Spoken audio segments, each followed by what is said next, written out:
Hi there. Welcome, everybody. This is Dr. Jen Kilgore. I'm going to talk about the difference between normal versus optimal lab values and understanding some basic labs better. Thanks for joining me today. I'm a licensed naturopathic doctor. I have a naturopathic medical clinic in Nashua, New Hampshire, and we do a lot of regenerative medicine. I work with very complex chronic disease, pain management, and we have comprehensive plans for restoring, maintaining, or optimizing health. Today, we're going to start with vitamin D. And when I first meet somebody, this is one of the first things that we review. If you've had a vitamin D lab in the past, I usually have people bring those labs in so I can see what the trends have been leading up to kind of your onboard with me. And if you have had labs, some people haven't. Some doctors don't run vitamin D. It's not the easiest lab to get covered by insurance, and it can be pricey depending on the options at your office. So if your doctor doesn't run it, it's one of those things that we like to do right away. I have cash pay options. We can do it very affordably. There's no reason not to do it. And if it has been run in the past, the first thing I have to do is sort out kind of what the review was. And what most people will say is, oh yeah, the vitamin D was checked and it was totally normal. And I have to dig in deeper and actually look at that number. Even if someone is told that their vitamin D is normal, I find that most of the time, it's still very suboptimal, like under 50 and often even hovering just over 30. So under 30, you're going to get flagged for an insufficiency or a deficiency. And that's when your kind of your primary care, your GP, most specialists will notice that and mention you should take some vitamin D. There's not often a huge amount of correction that happens, but there is a conversation when it's frankly out of normal ranges. The normal range tends to be about 30 nanograms per milliliter to about 100. In my office, I like everybody up over 50.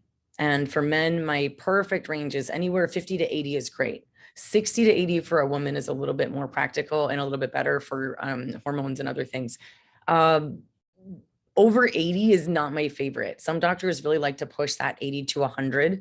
I tend to see vitamin D toxicity not as often as I see vitamin D deficiency, but it's something that I don't like to keep everybody up really high. I like to be able to use high dose vitamin C and during acute illness, things like that. So for me, the 50 to 80 for men and 60 to 80 for women is usually the range I like you to stay in. And at the beginning, we have to make some correction to accomplish that. So usually I'll do an intramuscular injection of like 50,000 units. I'll do that 1, 2, or 3 times, depending on what the number was when you started.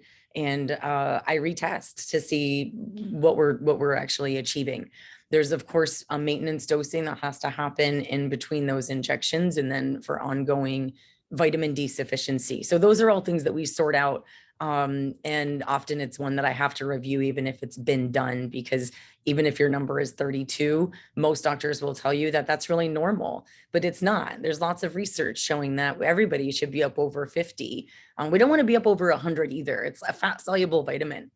With the fat soluble vitamins, we have to be a little bit more careful. We're not just gonna like urinate out anything that we don't use. We have to process that. So that can build up in the system. And we do have to take an appropriate maintenance dose. And usually I'll put someone on a vitamin D3 and combine that with a K2. And that works very well to have excellent absorption of that vitamin D. And we can do a nice moderate maintenance dose and keep someone in that 50 to 80 or 60 to 80 range. I'm a huge fan of the cholecalciferol, that's the D3. You'll see in a lot of like fortified processed foods, ergocalciferol, which is a D2. Not the best. It's not an active form of vitamin D. I'd much rather see companies spending a little bit of extra to do a cholecalciferol. And that's absolutely what what your doctor should be recommending is an appropriate dose of D3 with or without a K2. Okay, so I'm going to move on to thyroid next.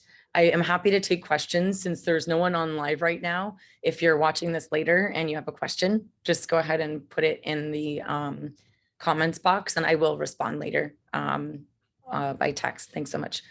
The thyroid labs. So thyroid is another one of those that even when it's been evaluated previously by another provider, even an endocrinologist, I'm going to look a bit more closely for a couple of reasons. The thyroid is funny. If we just look at the thyroid stimulating hormone and we don't actually evaluate what's happening with conversion of hormone that's coming out of the gland and going and acting on the peripheral tissues, we don't really know the whole story, right? So it's kind of like playing a card game with without the whole deck of cards. I don't like to do that. It's not very much fun. So I do a TSH, I do a free T4, I do a free T3, and sometimes I'll do a total as well, a total T4. But my most important numbers are going to be a TSH, a free T3, and a free T4 at the very least. The T4 is going to tell us a little bit more about the gland's behavior. Are we actually making thyroid hormone? The T3 is going to tell us more about conversion of that active hormone into, of that thyroid hormone coming out of the gland into an active hormone that it has more action on the tissues in the periphery. So getting all three of those numbers, I can usually tell correlating with the clinical picture if thyroid is something that needs to be addressed on some level. And the TSH, that's another one, like the vitamin D, the normal range. By the time you're outside of normal range, you're so far out of normal range. It's often, in my opinion, too late. And not too late, but it could have been treated a lot earlier and with less suffering. And sometimes without hormone, which is great. Not everybody likes to be on hormones. Thyroid is kind of the nicest of all the hormones to be on if you have to be on hormones. But the thyroid can be treated very easily. Sometimes I just prescribe 4 to 6 Brazil nuts a day, and that can be effective at providing the micronutrients needed to stimulate conversion in that peripheral pathway.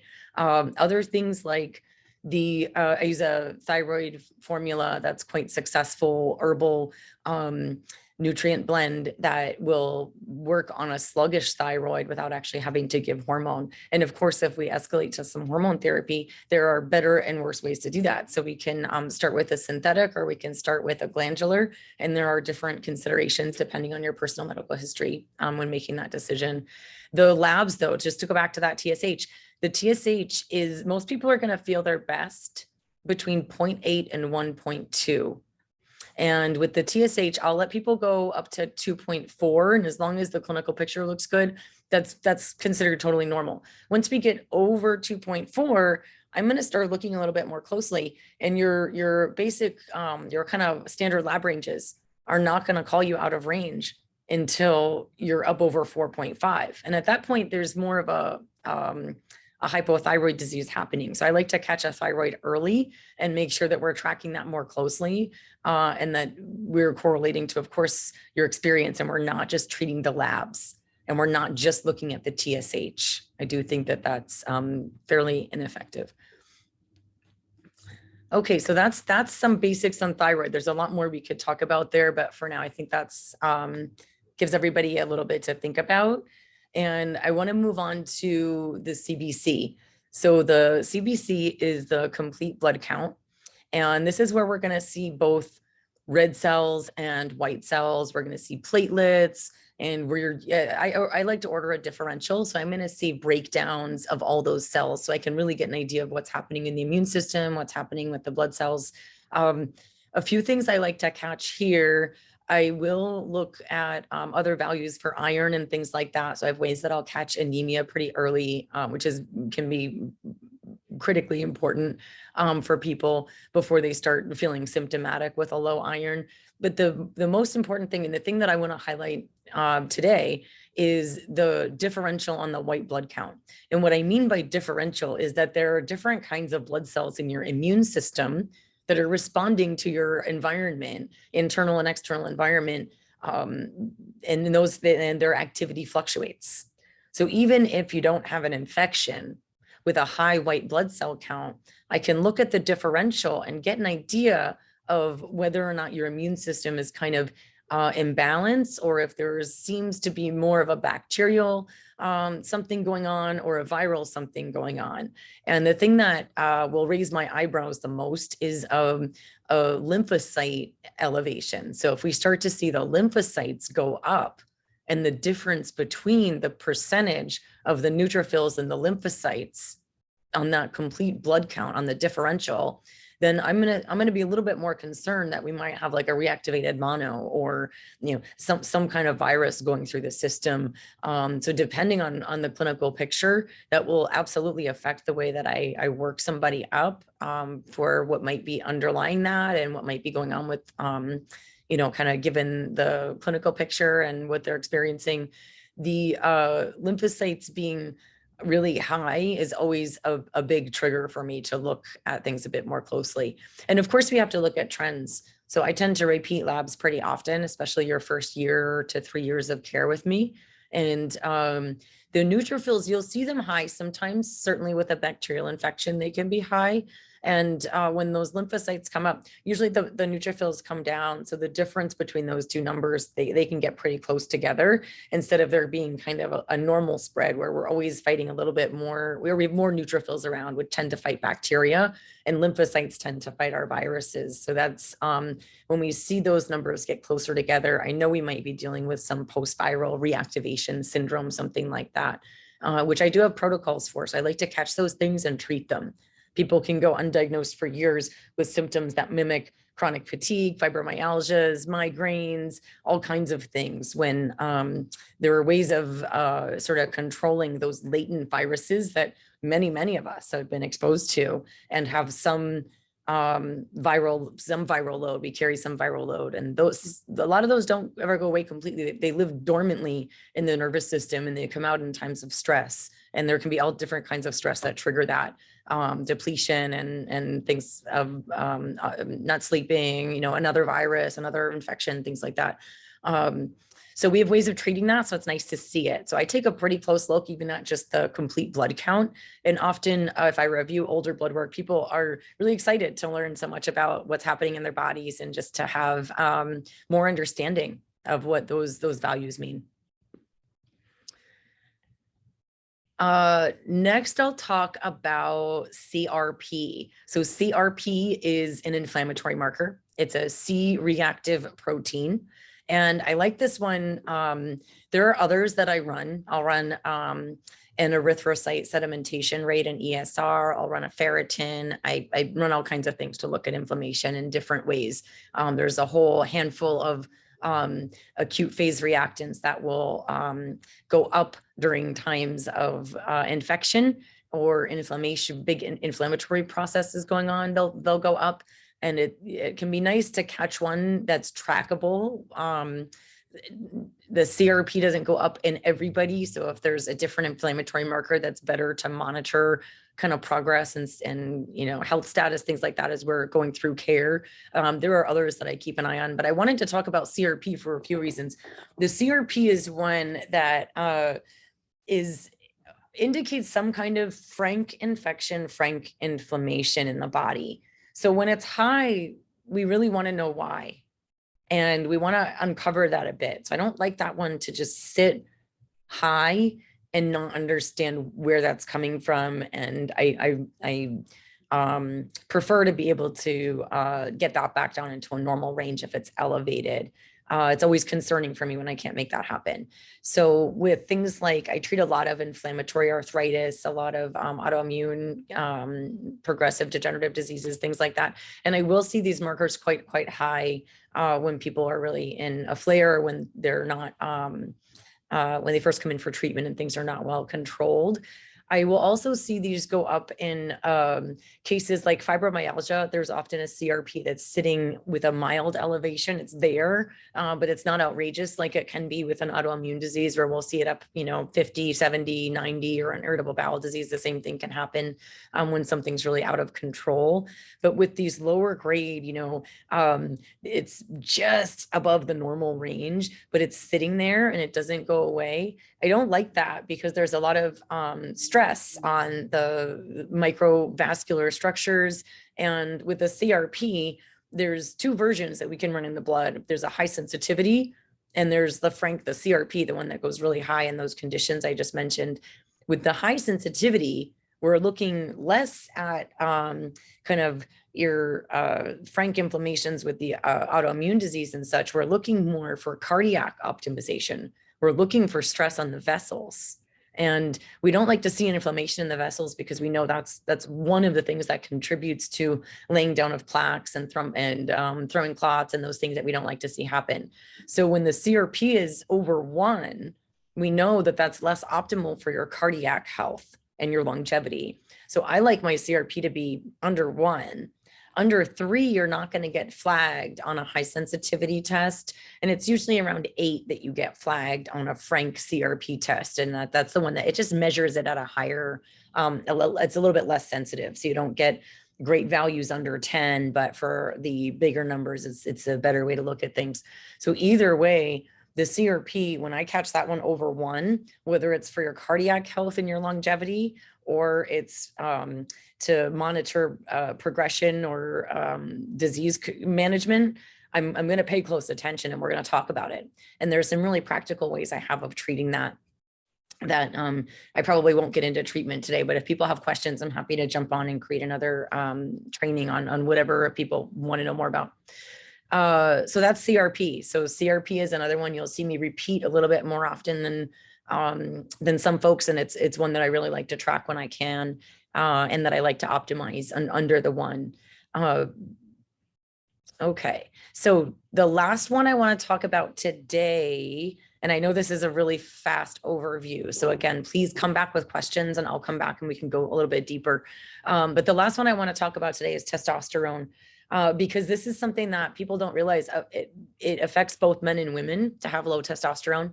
And I'm a regenerative injection therapist. I do a lot of pain management, and I'm also a manual therapist. So I use my hands to work on bodies and to help people recover from very complex chronic back pain. And I work on really degenerative joint disease and all kinds of osteoarthritis, inflammatory arthritis. I work on folks at all stages of their recovery, from acute injury and like my pro hockey players to my veterans that have a lot of degeneration from wear and tear and trauma. And in all cases, when I do my hands-on work, I can feel it when there's not, when the testosterone is low. It's really apparent in the muscles, the atrophy, and there's kind of a quality change that happens. So when I work up a pain management case, I'm always going to look at that hormone. I'm always going to look at the testosterone to make sure that we have that anabolic capacity, that ability to really build the body up and to repair after our exercise. So the testosterone is one that for men, we know men need to have nice testosterone, but so do women. Women can go through pain for years without getting diagnosed with a low T, and that can make all of the difference. So when I do hormone replacement, I'm going to think about not just your estrogens, your progesterones, but I'm also going to think about your testosterone. And for men, it often, I just had a gentleman come in who his testosterone was like 143, and men usually feel better up over 500, 600, 700 tends to be more optimal. And if the symptoms match the labs, there's no reason not to treat that. It's very safe. If you do bioidentical hormone replacement, it's very safe, and it can actually be very protective for a lot of the body tissues and the biochemical processes. So testosterone is one that we always want to have evaluated. And in my office, I don't jump right to hormones all the time. I like the thyroid.